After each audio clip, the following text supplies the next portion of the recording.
Labdien, labvakar vai labrīt. Atkarībā no tā, kad tu skaties šo video, lai tev labs šis dienas periods, šis brīdis, svētīts, piepildīts, priecīgs, mierpilns, neskatoties ne uz ko.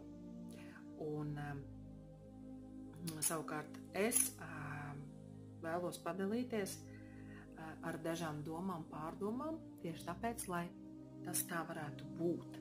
Vēlos tevi svētīt ar to, ar ko pati esmu svētīta, Kristu, caur pārdomām par Dievu vārdu un sadraudzību ar Dievu garu. Un šodien parunāsim par to, ka Dievs saka, ka Dievu vārdā, mēs redzam, ka mums ir svarīgi būt tīriem, iet runa par tīru sirdi Dievu priekšā.